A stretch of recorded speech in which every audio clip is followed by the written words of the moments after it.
방향이라는 식으로 이야기하고 있는데, 제가 여기에 대해서 상당한 위기의식과 문제의식을 갖는 이유는 이재명 대표가 이것을 본인의 무상 시리즈의 재원으로 삼으려고 하는 움직임이 있거나 아니면 세금이 없어도 된다는 식으로 국가 시스템 자체를 흔들어버리는 그런 발언을 하고 있기 때문입니다.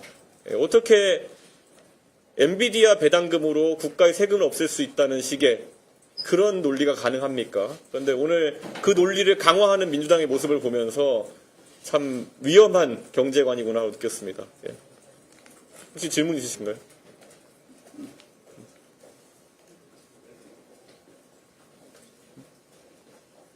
예.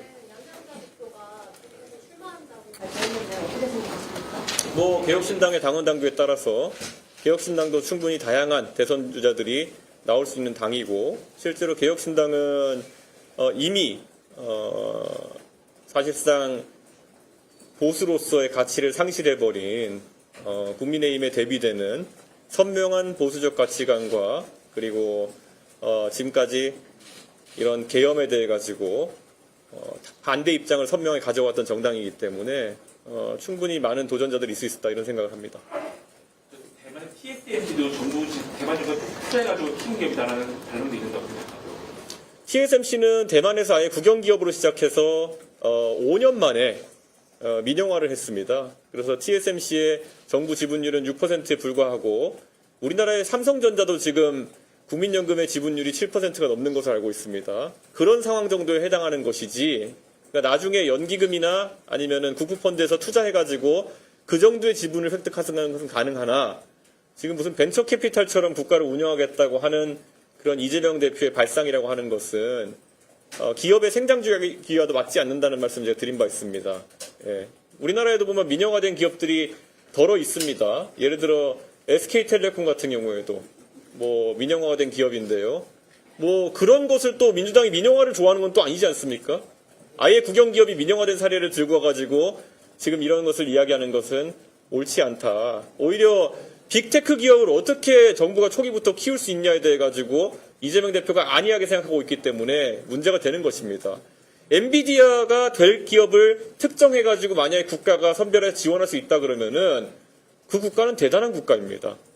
예. 그런데 왜 그렇게 되지 않느냐? 왜 다른 나라들은 그럼 그렇게 하고 있지 않느냐에 대해 생각해 보면 될 것 같습니다. 역설적으로 이재명 대표가 만들고 싶다는 엔비디아 자체가 정부의 지원으로 탄생한 기업이 아닙니다. 미국에는 빅테크 어느 기업을 본다 하더라도 애플이 국영기업으로 시작했습니까? 아니면 마이크로소프트가 국영기업으로 시작했습니까? 그러니까 이재명 대표가 관점을 빅테크에 맞춘다 그러면은 왜냐하면 AI 얘기하셨으니까요. 오히려 맞지 않습니다. 오히려 윤석열 대통령 시기에 대왕고래 프로젝트 같은 경우에는 사우디 아람코 같은 회사를 만들기 위해 가지고 정부 지분율 높여가지고 광부 탐사할 수 있겠지만은 그러면 이재명과 윤석열이 다른 게 뭡니까? 예. 그래서 저는 이재명 대표가 생각하는 그런 빅테크에 대한 그런 30원 지분 확보라고 하는 것은 도대체 실현할 수 있는 과정이 무엇인지 잘 모르겠습니다. 예. 또 혹시 질문 있으신가요? 혹시 뭐 앞서서 토론을 되게 여러 개 신청하셨는데 네. 이거에 대해서 토론해 보고 싶다요. 뭐 토론을 한다면 이재명 대표가 하겠다면은 뭐 받아줄 의향은 있지만은 애초에 이거는 경제나 아니면 IT 기업의 생장 주기를 아는 사람이라면은 말이 안 된다는 것이 자명하기 때문에 이건 토론을 이재명 대표가 하지도 않을 것이다라고 생각하고 무엇보다도 이게 과연 대한민국이 지금까지 몇십 년간 구축해온 조세 모델을 벗어나 가지고 새로운 국가 수입 모델이 될 만한가에 대해 가지고는 어느 누구도 국세청부터 기업을 운영하시는 분들과 어느 누구도 아니다라고 생각할 겁니다.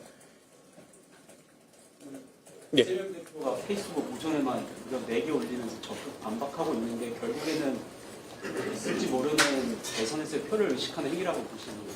아니 누가 칼 들고 협박해서 이재명 대표한테 이런 공약을 만들라고 했습니까? 본인이 나와가지고 자랑하듯이 뭐 아는 척하다가 이제 실수한 건데 그러면 이거를 철회하든지 하는 아니면 해명을 제대로 하든지 해야 되는데 오늘 이재명 대표가 올리신 말씀은 굉장히 실망스러웠습니다. 원색적으로 문맹이라는 표현을 쓰면서까지 여기에 대해서 다른 의견을 가진 사람들을 매도하시던데요. 이게 이재명 대표가 말하는 소통의 방식인지가 굉장히 궁금합니다. 적어도 반론할 것이 있으면 반론을 하면 되는 것이지 원색적으로 문맹이라고 말한다고 하는 것은 글쎄요. 아마 그런 문맹이라는 표현을 다른 사람이 썼으면 민주당같이 PC주의에 깃든 정당에서는 비하 표현이라고 또 했을 겁니다. 예, 아주 혐오적인 표현이고 비하적인 표현이죠. 문맹이신 분들이 무슨 문제가 있길래 그런 이재명 대표의 해명에 쓰여야 되는 겁니까? 여러 가지 이유로 교육의 기회가 부족해가지고 문맹이신 분이 있다 하더라도 그렇게 비하적으로 쓰면 안 되는 겁니다. 예. 또 혹시 질문 있으면? 예. 다른 건데 예. 오늘 오전에 여당이나 강동혁 의원께서 사전 투표를 통해서 법안을 그거에 대해 국민의힘이란 당이 과거에 국민들의 투표율이 낮았으면 하고 바랬던 시절이 있었습니다. 그게 2011년에 소위 말하는 12.6 보궐선거 때 디도스 사건이라는 형태로 나타나기도 했습니다. 그 아이디어는 너무 멍청했고 저열한 생각이었지만은 실제로 그것을 그 당시 한나라당 측 인사가 행동에 옮겨가지고 특검까지 갔던 그런 적이 있습니다.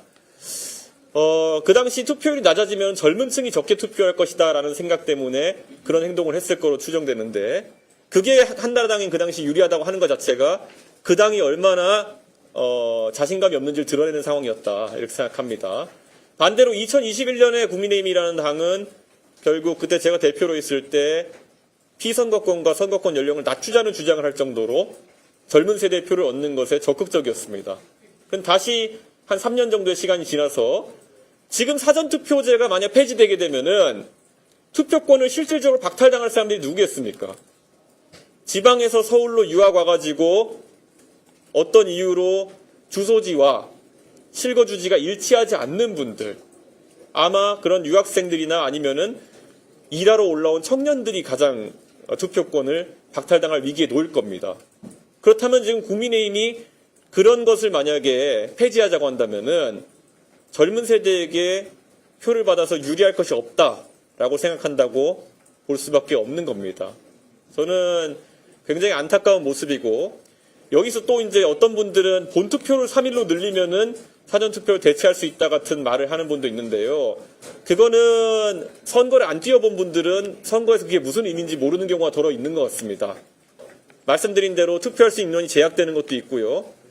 전국 단일 명부제인 사전투표와 다르게 본투표가 3일로 되는 것은 그냥 휴일이 늘어나는 것과 마찬가지 효과이고 그럼 오히려 더 투표율에 저하가 올 수도 있습니다. 연휴가 되기 때문에.